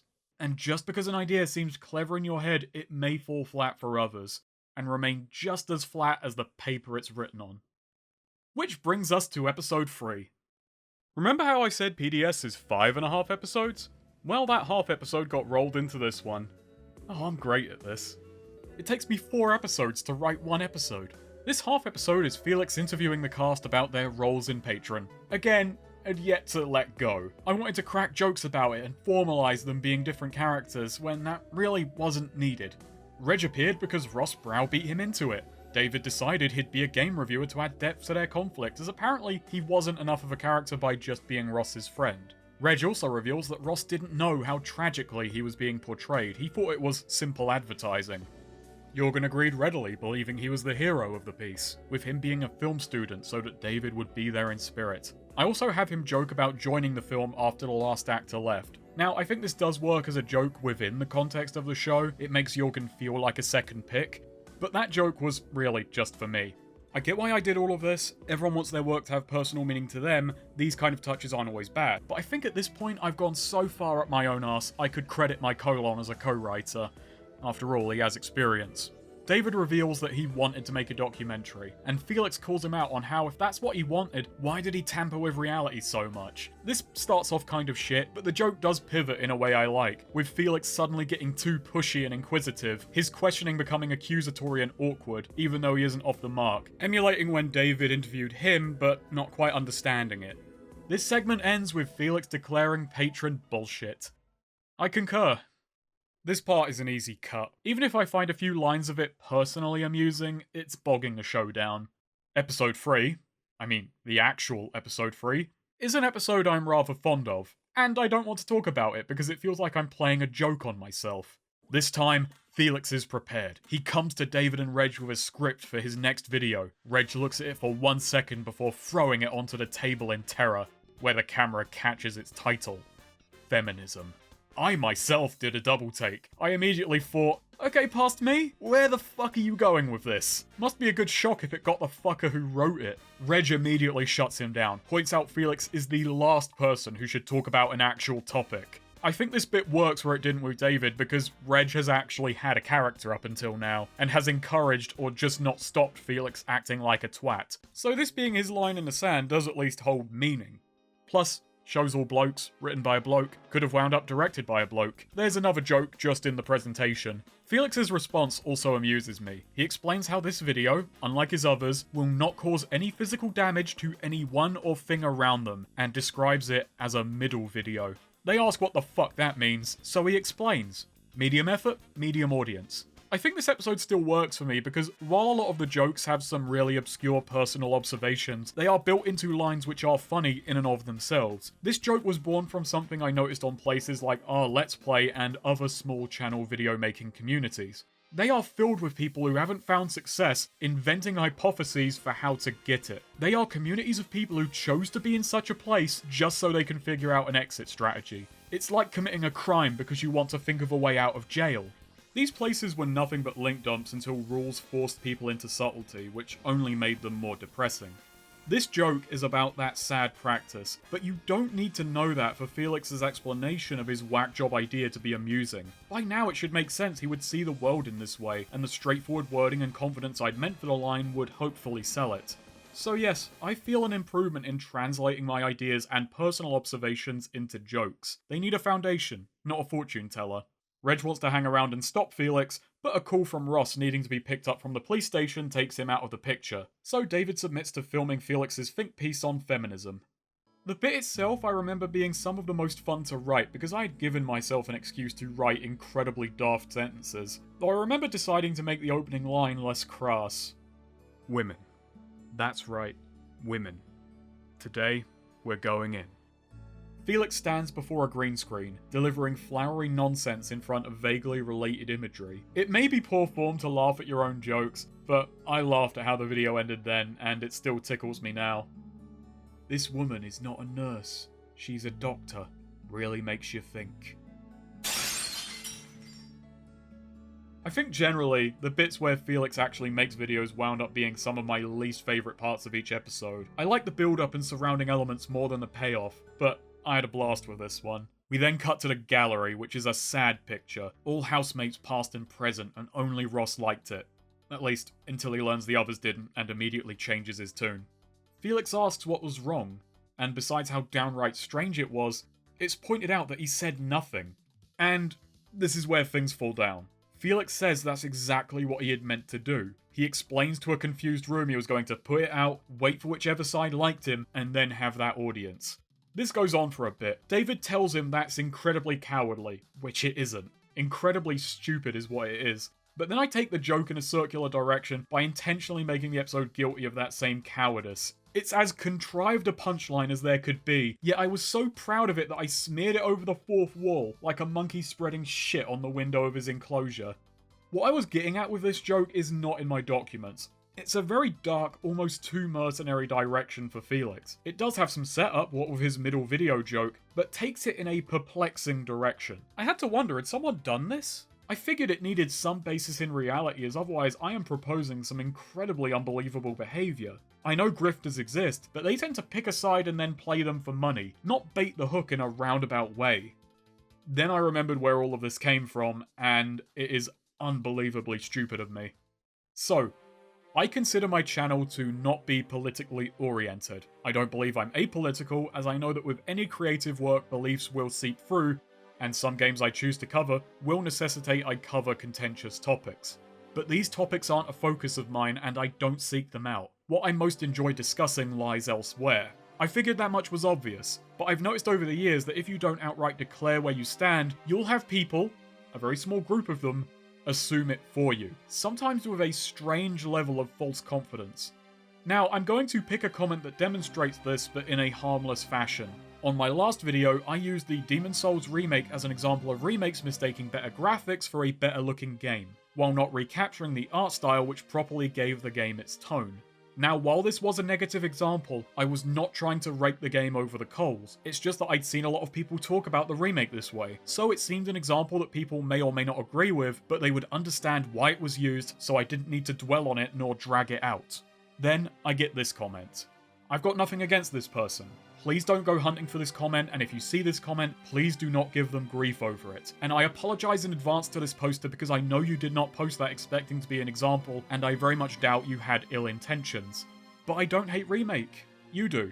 And because I used that example, you've substituted the unstated opinion with yours. And I do get it. You want people you enjoy watching to share in your opinions. But my videos aren't your opinions, and I apologize again if I'm sounding precious, because while it can be a little agitating, this example is ultimately innocent. We all make assumptions when operating on incomplete information, and the first perspective you are going to feel for is your own. If you enjoy watching someone, it's going to seem natural that they must share some of your view of the world to see certain things in a way you agree with. But assuming everything from that is a tricky thing, because we don't know all the steps we've all gone through to arrive at where we all are.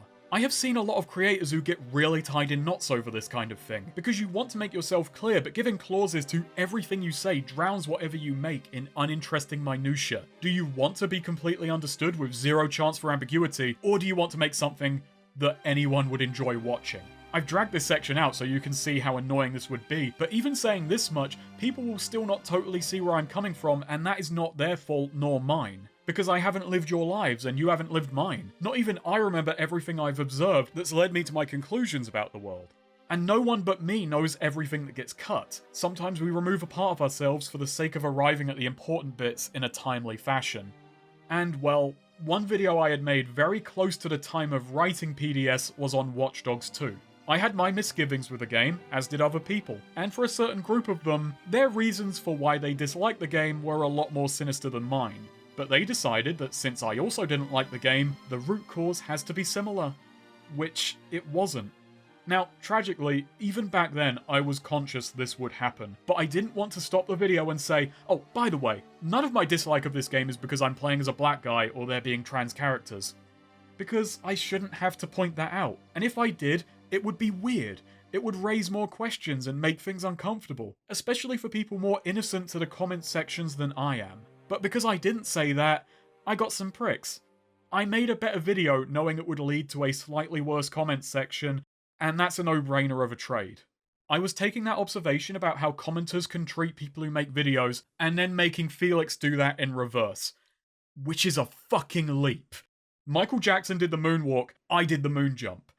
The irony of this episode is that it's about Felix trying to be clever and failing. Meanwhile, I was doing the same thing. I think what happened was I wanted the reveal to be a hard-hitting shock. The problem there is I went for it without considering that it's mean-spirited in a way the show should not be. Felix should be the target of mockery, not the audience. It's not always the best move to be shocking. Think of it like a haymaker. It's big and wild, but looks crazy. A good joke is like a jab slipped right past an audience's defenses, where they realise where you're going only a moment too late. This way, the joke doesn't feel aimless.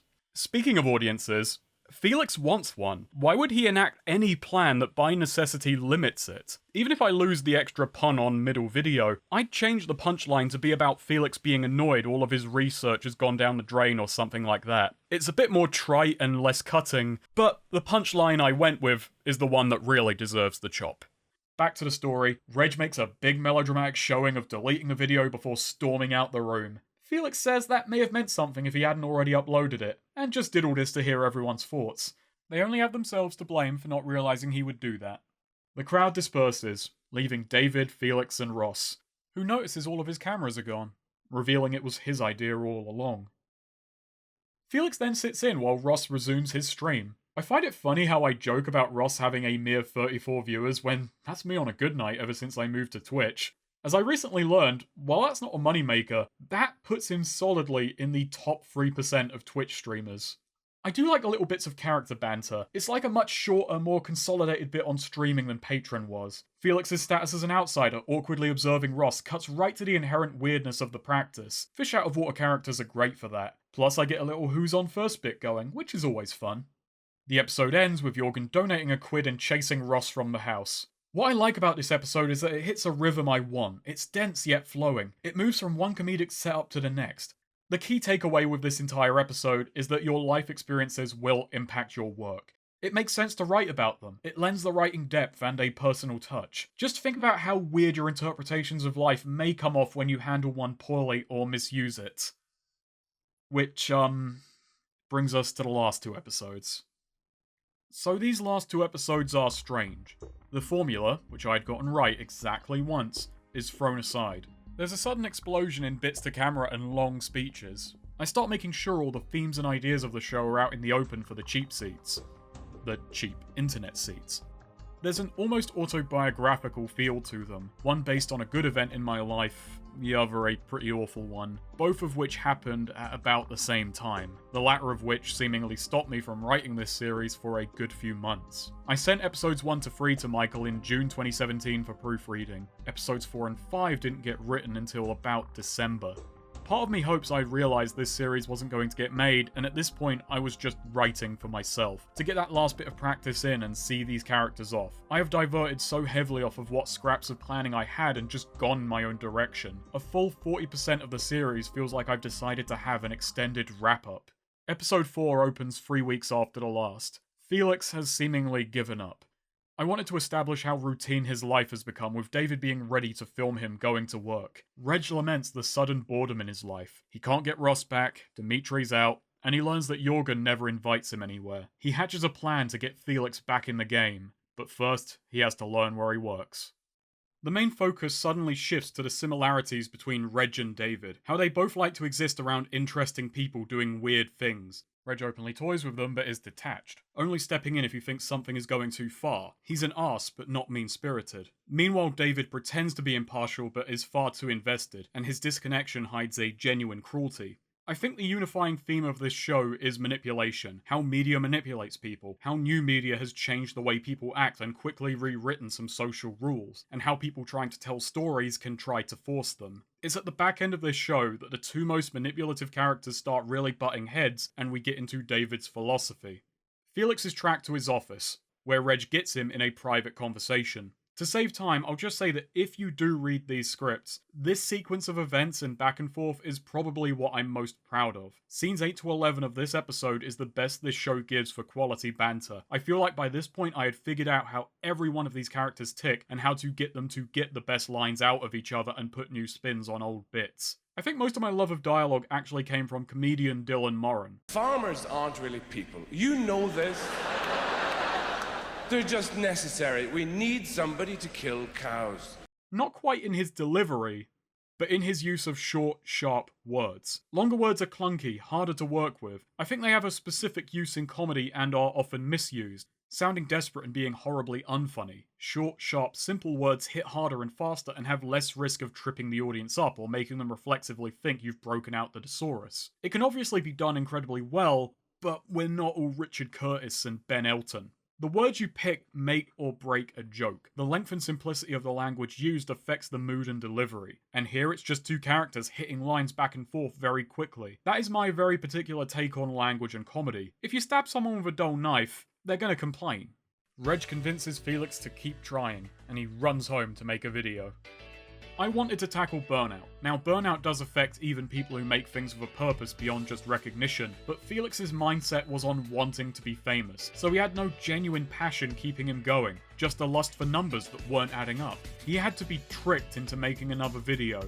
And that winds up being a vlog. If I'd managed more than 5 episodes and covered more topics, this wouldn't feel so hollow. But putting that aside, another vlog does work for purpose and does what it needs to. It starts with Felix admitting he wants to be famous. And when he fails to think up a good reason why he wants to be famous, He honestly admits he just wants it for its own sake. Now, this is some media studies, sociology bullshit coming to the surface, but I still find this segment interesting. Our perception of reality is skewed by what is broadcasted to us, and so on YouTube we're mostly pushed into seeing people who made it. Algorithms push successful people in front of our faces at all times. TV is dominated by celebrities and aspirational horsepiss. Felix doesn't understand what is so qualitatively different about what he's doing. The barrier for entry looked so low. Why did no one watch him clear it? He doesn't like the inherent unfairness of the deal, but then he also doesn't see the millions of others jumping that same hurdle, because they are also hidden under front page stories of success, and it doesn't matter whether or not they are more or less worthy than him. I said earlier on that the internet is a slot machine, and I stand by that being true. I will add that you can make your own luck. You need to have some baseline presentability to keep an audience, but luck still does decide whether you'll ever be found. And since a fair few people at the top aren't really doing anything that extraordinary, it looks completely attainable. Meanwhile, YouTube has to perpetuate that image to keep new people trying. The irony is that as more people believe and act on this, the less true it becomes. iPatchWolf made a great video on this recently. I'd say he stole my thunder, but in terms of relative scale, I don't have thunder. I have the static you get after wearing a jumper. Thing is, most people who've made it to the top are going to want to tell you it's attainable and based on skill. They don't want to believe it's luck. Well, rotten luck, my lad. You got lucky. I say that as someone who thinks what I've got is luck, and I am not 1/10 the size of you. I wanted Felix to feel sympathetic in this scene regardless of the fact that he is still asking for something incredibly shallow.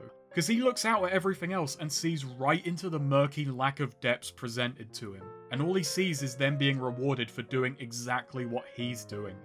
Now, writing these videos and writing a story are different. These are way easier in that I can just tell you what I think. I have a piece of media to act on as a launching pad for observations and gags. In a story, it's considered bad form to just bluntly state your ideas. You have to get them through with themes and subtext in a package that's entertaining and worth thinking about. Which I do like the challenge of. There's a reason that stories stick with people more, because if told well, the audience will unpack the meaning for themselves. It will never be 100% what the story intended, since it will be filtered through their own view of reality and their experiences, but that hardly matters. The point is that, for some, it could have an impact me just telling you my thoughts never will.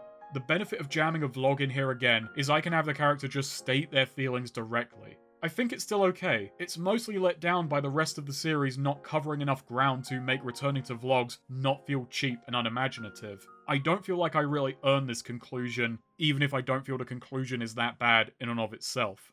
The episode ends with a double whammy. That evening, Reg and Jorgen are joined by Felix. Reg justifies his various trickery in the episode as trying to keep Felix on the path and give Jorgen something to think about besides the cameras, to which Felix blabs that it was all Ross's idea, explaining his plan to be streaming at all times.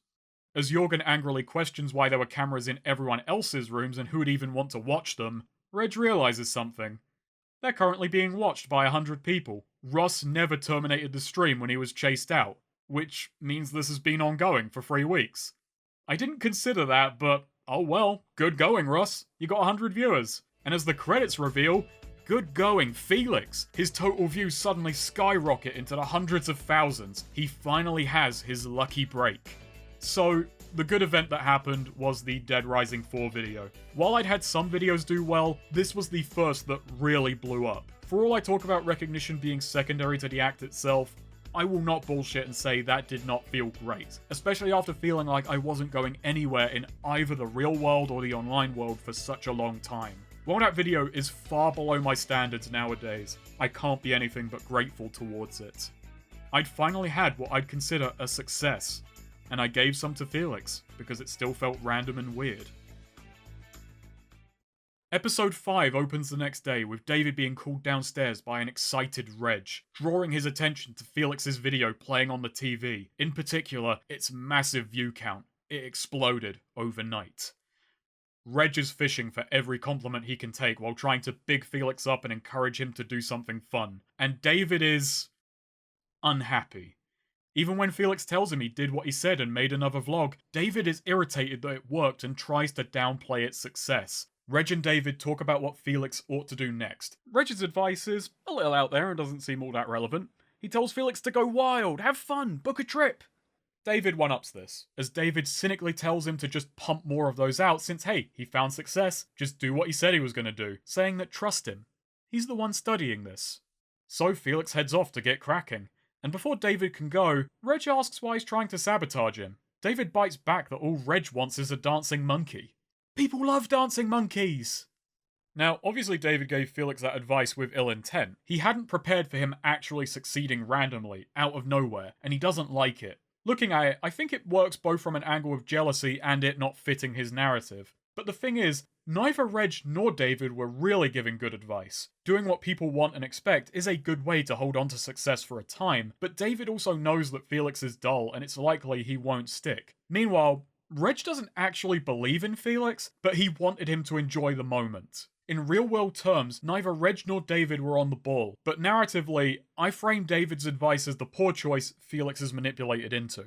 A montage follows of Felix producing video after video. A series of rapid-fire jokes and life updates fly by as his view count rapidly falls. Felix trying to find what caused his first success without being able to just repeat it. The only interesting, thought-provoking thing Felix had to offer was his desire to be famous. But the rest of him is still vapid and uninteresting, so no one stuck around.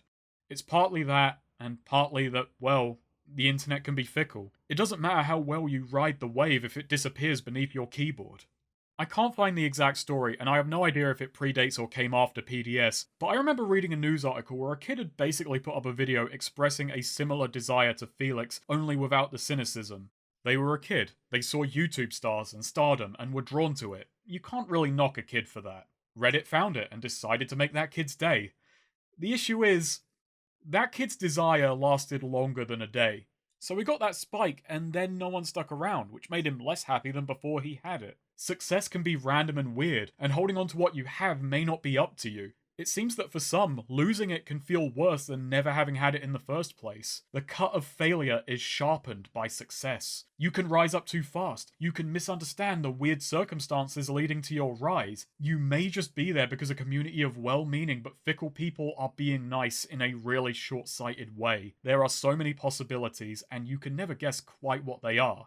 Now, this declining view count is not the horrible event in my life. I did not expect that the Dead Rising 4 video was somehow my stepping stone into stardom. I knew that realistically, it was a lucky break, not something to base my expectations on. I didn't pick Evil Genius to be next because I thought it would be a big hitter, it just interested me as a thing to cover.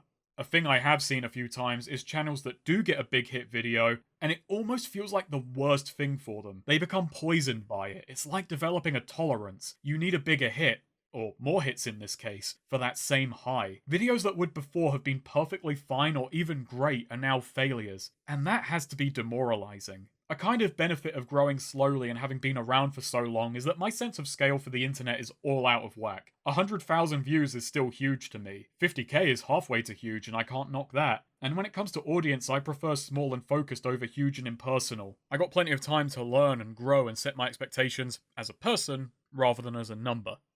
Anyway, sorry, delaying. The point is, this collapse is reflecting a fair few thoughts on how people handle the aftermath of success. And as time goes by, there are only more real-world experiences to draw on. I don't actually think David or Reg's advice was completely terrible, though certainly cruelly motivated. Nor were Felix's actions all that stupid. Because what else did they have to go on? The last vlog is interrupted mid-recording, as Felix answers the doorbell. Ross rudely rolls in requesting Reg. Upon learning that he's out, he flatly asks if he can stay at the apartment, having been kicked out of another house. Felix doesn't mind, and Ross promises to avoid the German. And as everyone tries to give him some news about Jorgen, he calls Reg and learns that Jorgen died? Okay, so I know this is a hard swerve into a much darker topic, so if you don't want to deal with death right now, hop out of the video and I'll have something lighter for next time. Last time I promised that, the French Revolution came next, so I'll just say it won't be the French Revolution. I had genuinely forgotten I had done this, where in the last episode, Jorgen, off-screen, dies. Good going past me, you genuinely surprised yourself twice. First feminism and now this. I even overlooked the incredibly on-the-nose hints. If you ask me if there's a deeper in-show meaning to this happening, I can't remember what it was. Maybe I just wanted to have some misunderstandings and make a joke of killing Jorgen after resolving his plot thread last episode, giving him 2 anti-climaxes back-to-back and throwing another dose of rotten bad luck into this episode. But here's the real-world context. In real life, a friend of mine, obviously not Michael so we're clear, had passed away. I'd experienced loss before in my life, but usually older relatives or elderly friends of the family. It was generally a case where we and they knew the end was coming and had time to prepare. And while I was sad, I also tended to be more worried about the people closer to them more affected by their passing. This was nothing like that. It was sudden and someone the same age as me. We were born within a month of each other. So Jorgen's sudden death and the resulting lack of care from the characters, I'm unsure if that will read as callous. It feels weird to me as well. It's something I'm unsure if I have to justify, because it wasn't meant to be disrespectful to my friend. It was for me. Death is a tragedy, but PDS is a comedy. It wasn't reality, but one I could control and make sense of. And for me, to make it make sense, I made it utterly senseless because that's how it felt. My memory throughout my whole life is generally pretty bad. I'm a voracious note-taker for that reason. But we've seen that many of my memories from this series are gone, and so much of 2017 and 2018 is. It took some time for their passing to really sink in. At some point, I entered a really horrible state. I felt nothing for long stretches, broken up by lovely, lively bouts of death anxiety. I have no idea when this state really started and when it finally ended. Just that it had taken a lot of my specific memories from that time with it, leaving behind a broad, flat, foggy period of misery. I was still able to function, still able to work, still able to claw out moments of joy. I still made stuff because I could only find joy and purpose, in feeling like I was leaving something of myself. I have no idea if that's a good reason to make things, but reason felt in short supply. I am well out of that state nowadays. I can look back on that period without recoiling because I get what happened, even if I don't exactly remember. Now, this was a good friend, and their passing left a lot with me. But there's one thought in particular I feel I need to share, even if I am fairly certain it's not part of a healthy mindset or advice that's even helpful, but it has lodged itself in my brain, and that bastard is telling me to share it.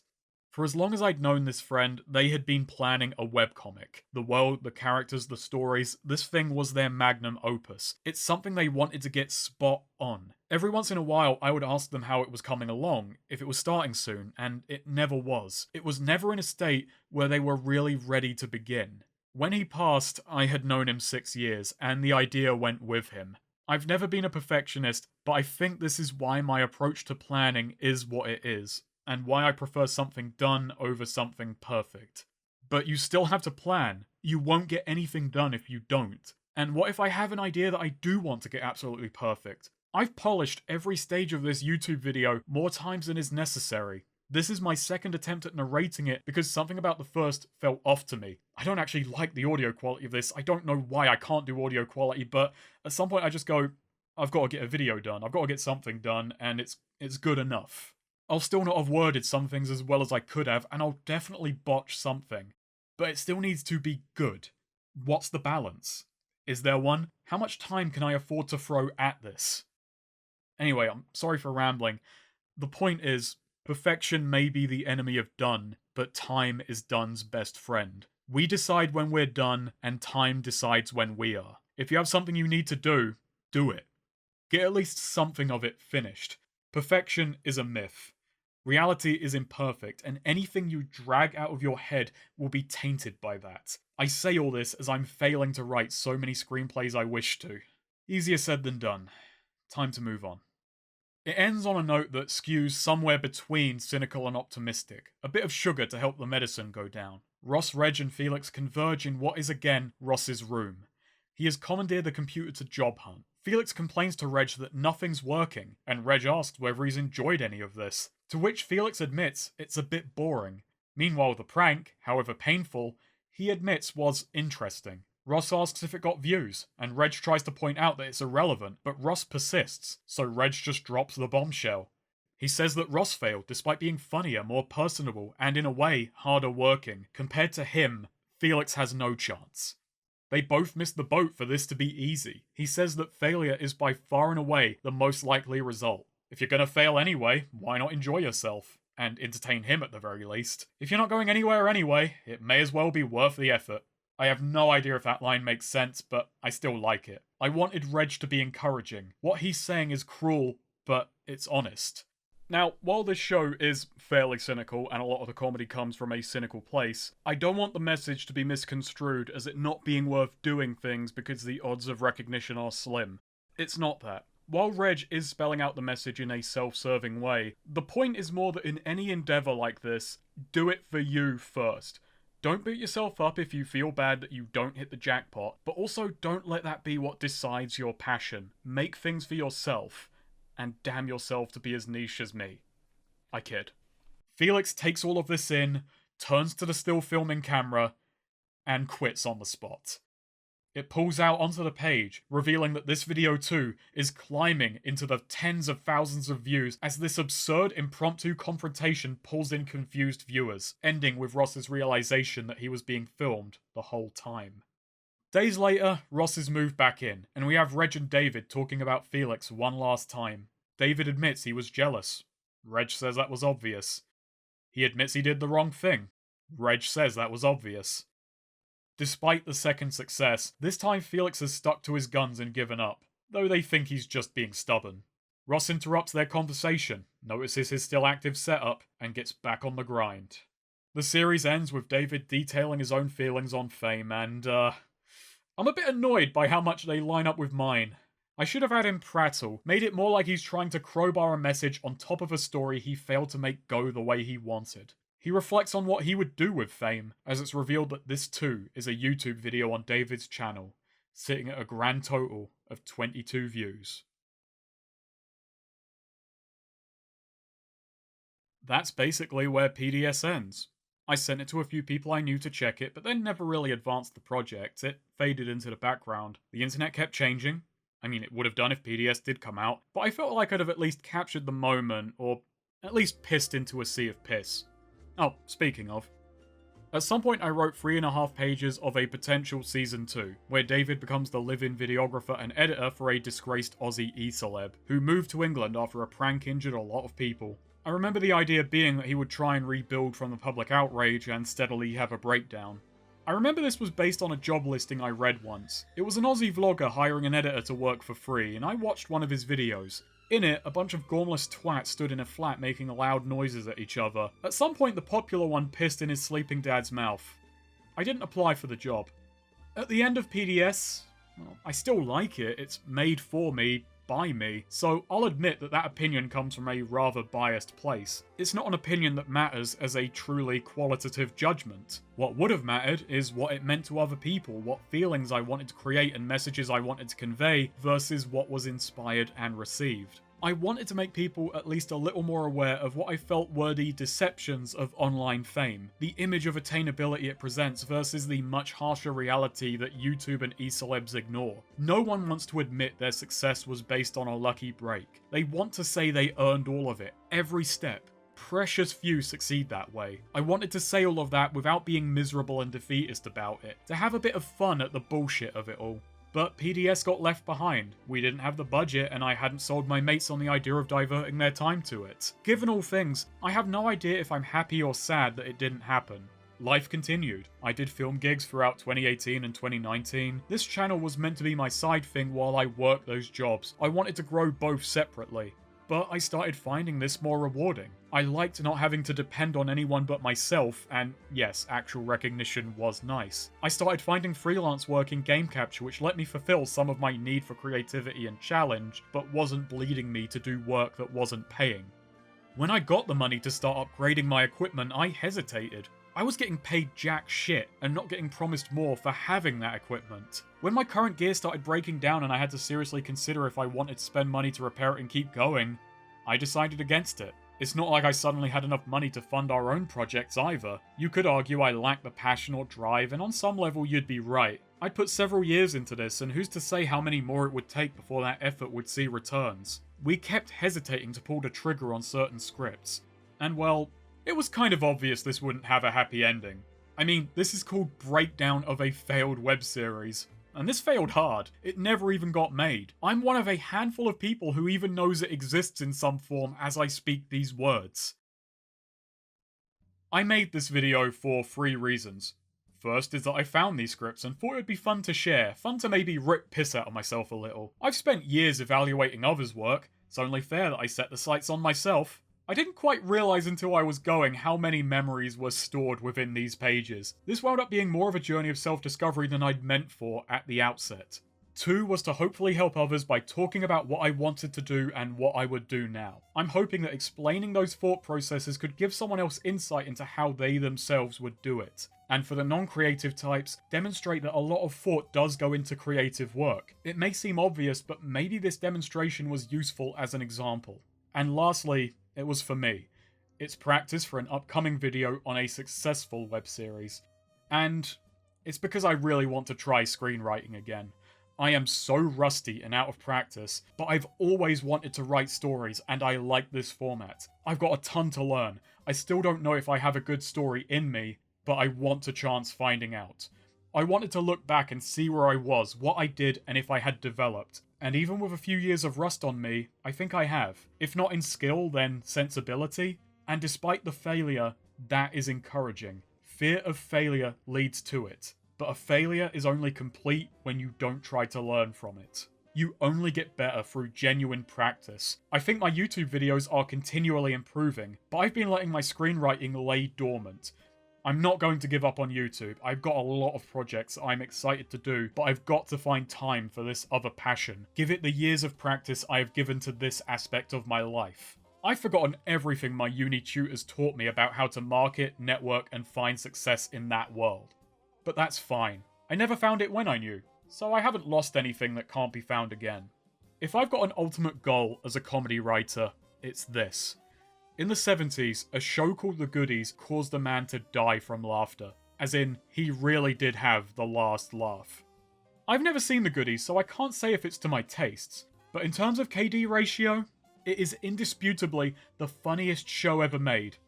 So what do I want? Well, if I can take 2 in my lifetime, I win. Thanks for watching. I guess this video is a 100,000 sub special? I don't know, I don't do specials, but thanks to everyone who's watched me over the years, and a thank you to my patrons, who I currently don't know if this video will be charged for. I'm going to poll that with them first, but regardless, they are scrolling past now either way. If you want to be thanked, you just need to pledge any amount. For access to scripts, well, video scripts, that's the $3 tier. And for access to bonus afterthought videos where I answer questions, that's a $5. Thanks to everyone for watching, and that thing you want to do, get it done.